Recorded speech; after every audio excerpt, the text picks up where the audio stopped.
Assalamualaikum warahmatullahi wabarakatuh. Selamat malam, salam sejahtera bagi kita semua. Kembali lagi di channel saya Rahdian Sapane. Saya ingin berbagi informasi terkait dengan pelaksanaan PBG, persetujuan bangunan gedung. Tentu kita bertanya, apa sebenarnya persetujuan bangunan gedung? Yang mungkin sebagian kita belum mengetahui terkait dengan pelaksanaan PBG atau persetujuan bangunan gedung. Nah, dalam kesempatan ini saya jelaskan bahwa PBG itu merupakan pengganti dari IMB. Tentu IMB kita paham betul adalah izin mendirikan bangunan. Nah, sejak adanya peraturan pemerintah nomor 16 tahun 2021, IMB itu diganti menjadi PBG. Nah, PBG tetap juga merupakan izin mendirikan sebuah bangunan, baik itu membangun baru, merehab, memperluas, mengurangi bangunan, atau juga berkaitan dengan merawat bangunan, maka diperlukanlah izin tadi dalam bentuk surat persetujuan bangunan gedung. Nah, dari sejak keluarnya PP itu, PBG ini mulai diberlakukan di awal tahun 2022 atau di pertengahan tahun 2022 hingga saat sekarang. Namun masih banyak masyarakat kita yang masih belum mengetahui terkait dengan proses perizinan tersebut. Nah, maka dari itu nanti di video ini lebih saya jelaskan nanti tahapan-tahapan yang harus dilalui terkait dengan pelaksanaan PBG.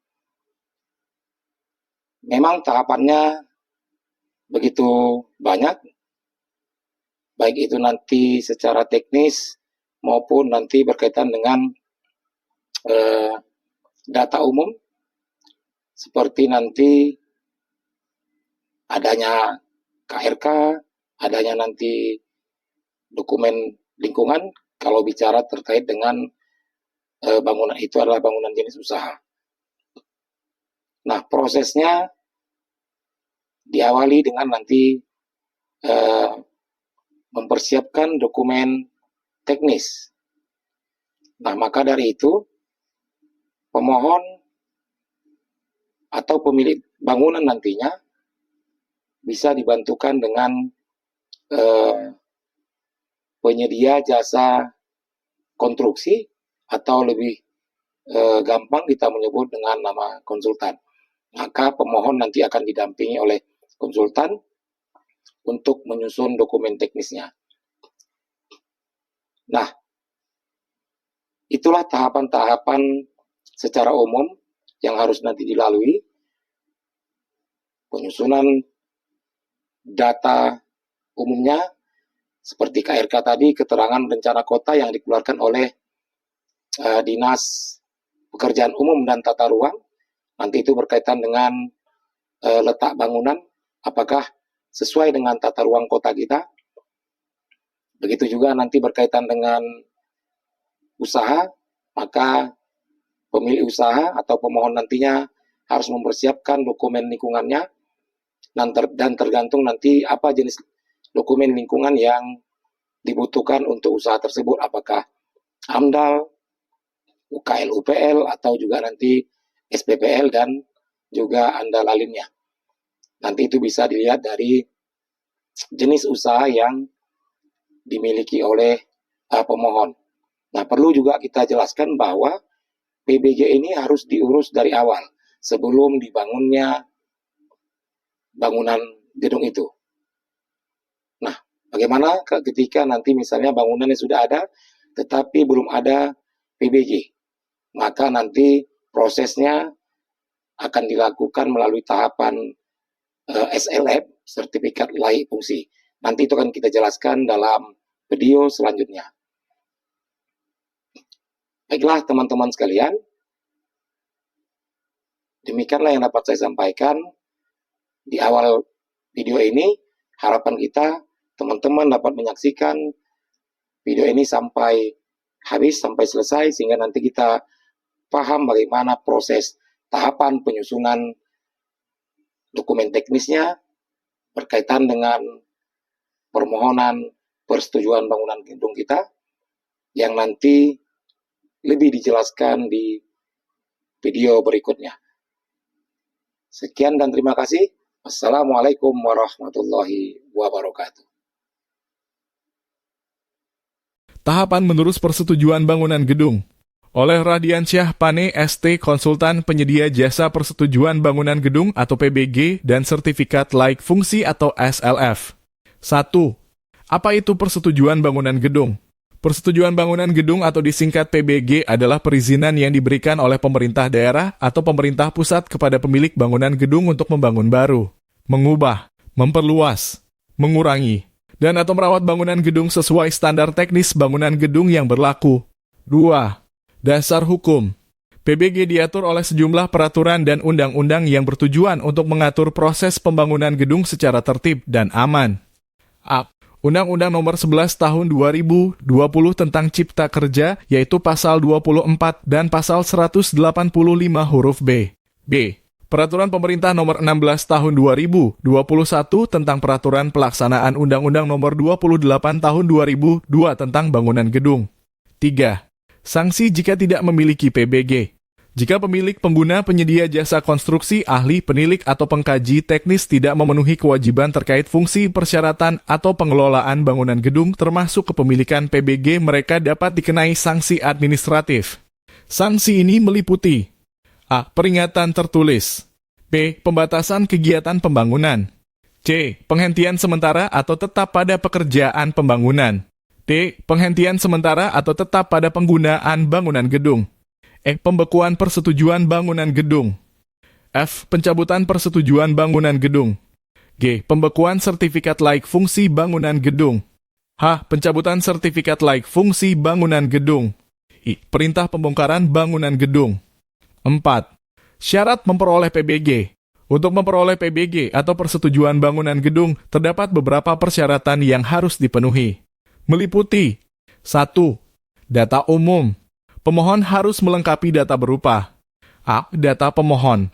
Data pemohon atau data pemilik gedung menjadi prasyarat utama dalam pengajuan PBG melalui SIMBG. Pemohon harus mampu menunjukkan nomor identitas berupa kartu, tanda penduduk atau KTP maupun KITAS. B. Kepemilikan tanah. Surat bukti kepemilikan bangunan gedung atau SBKBG adalah surat tanda bukti hak atas status kepemilikan bangunan seperti sertifikat hak milik atau SHM. Sertifikat hak guna usaha atau HGU, sertifikat hak pakai, sertifikat hak guna bangunan atau SHGB, sertifikat tanah berbentuk girik, surat pelepasan hak dengan ganti rugi atau PHGR serta dalam bentuk lainnya. Apabila pemohon bukan pemilik tanah, maka diperlukan surat perjanjian tanah antara pemilik tanah dan pemilik bangunan gedung. C. Data bangunan. Prasyarat data bangunan juga harus dipenuhi sebagai prasyarat dalam pengajuan PBG melalui SIMBG.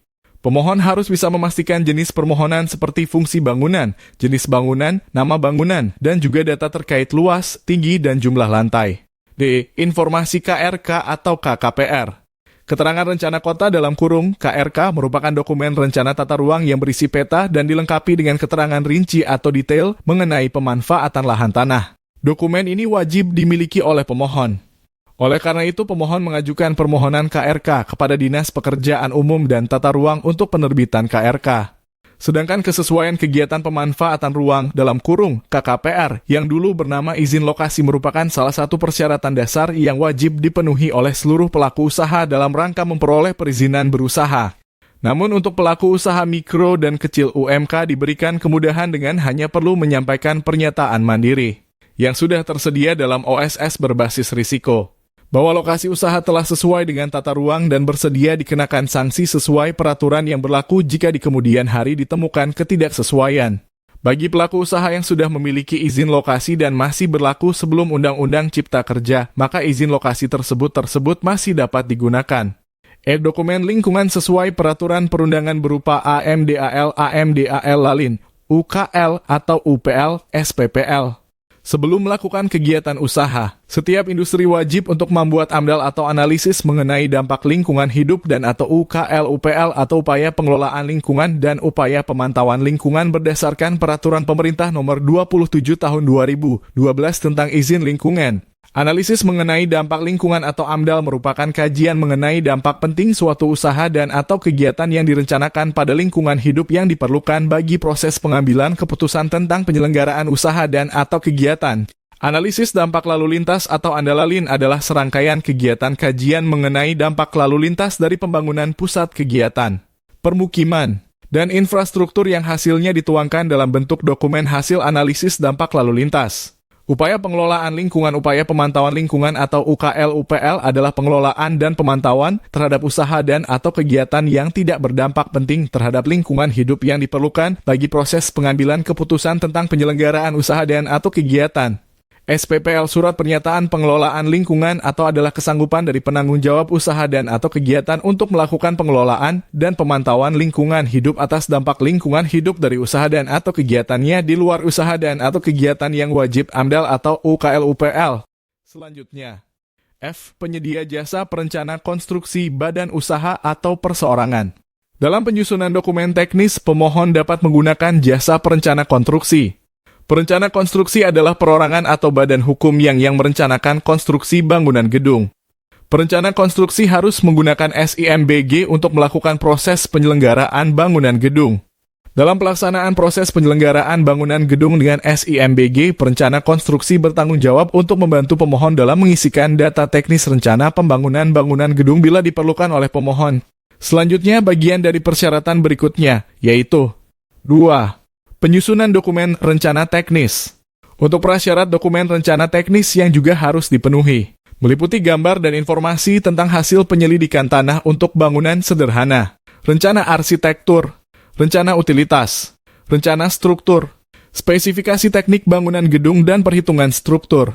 Gambar dan informasi tentang hasil penyelidikan tanah untuk bangunan sederhana atau hasil sondir tanah. Dalam proses perizinan bangunan persetujuan bangunan gedung atau PBG pada bangunan, terutama bangunan 2 lantai ke atas, terdapat persyaratan uji sondir sebagai salah satu syarat penting dalam pemenuhan syarat teknis bangunan. Pengujian sondir merupakan salah satu pengujian penetrasi yang bertujuan untuk mengetahui daya dukung tanah pada setiap lapisan serta mengetahui kedalaman lapisan pendukung yaitu lapisan tanah keras. Hal ini dimaksudkan agar dalam mendesain pondasi yang akan digunakan sebagai penyokong kolom bangunan di atasnya memiliki faktor keamanan atau safety factor yang tinggi sehingga bangunan di atasnya tetap kuat dan tidak mengalami penurunan atau settlement yang dapat membahayakan dari sisi keselamatan akan bangunan dan penghuni di dalamnya. B. Penyusunan dokumen rencana arsitektur. Dokumen rencana arsitektur yang digunakan sebagai syarat mengurus persetujuan bangunan gedung atau PBG meliputi 1. Konsep rancangan arsitektur gambar situasi, rencana tapak, denah, potongan, tampak, dan detail bangunan gedung. 2. Gambar rencana tata ruang dalam dan tata ruang luar. 3. Spesifikasi teknis meliputi spesifikasi umum dan spesifikasi khusus berupa jenis, tipe, dan karakteristik material atau bahan yang digunakan secara lebih detail dan menyeluruh untuk komponen arsitektural. 4. Rekomendasi pil banjir bila dibutuhkan untuk memastikan konektivitas yang baik antara drainase bangunan gedung terhadap drainase lingkungan atau perkotaan. C. Penyusunan dokumen rencana struktur. Dokumen rencana struktur yang digunakan sebagai syarat mengurus persetujuan bangunan gedung atau PBG meliputi 1.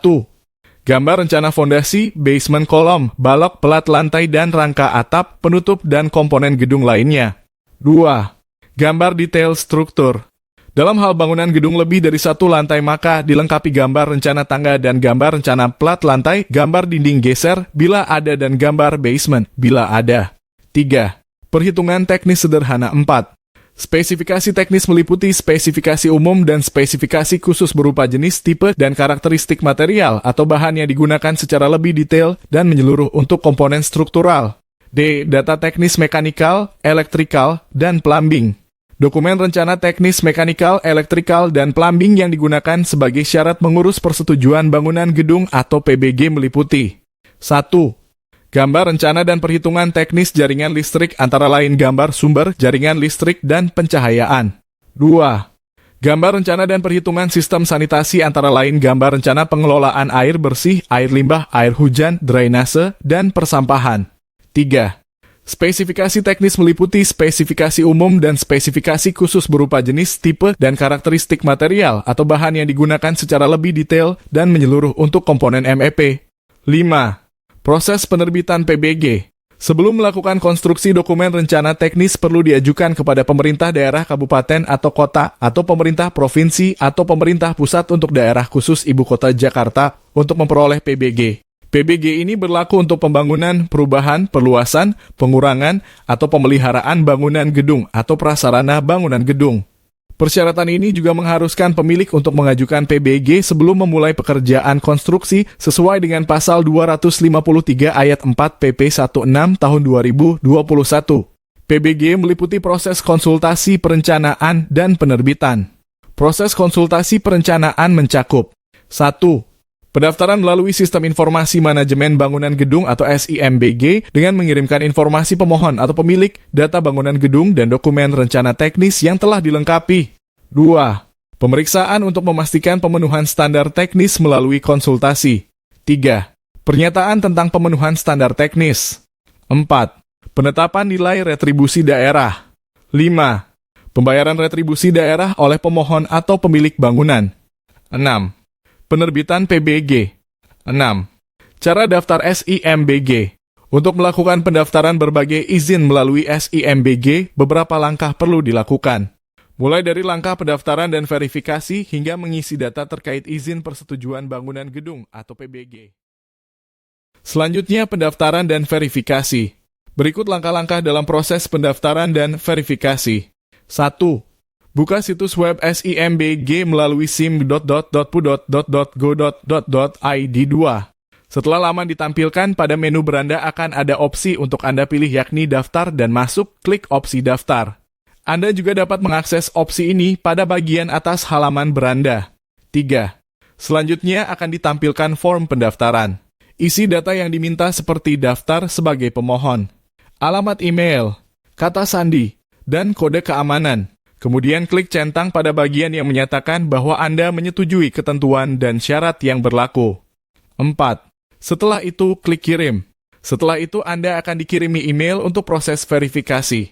Buka tautan verifikasi pada email yang diterima dan Anda akan dibawa ke laman SIMBG untuk melengkapi data diri pemohon. 5. Setelah melengkapi data diri pemohon, selanjutnya klik simpan dan proses pendaftaran diri sebagai pemohon telah berhasil.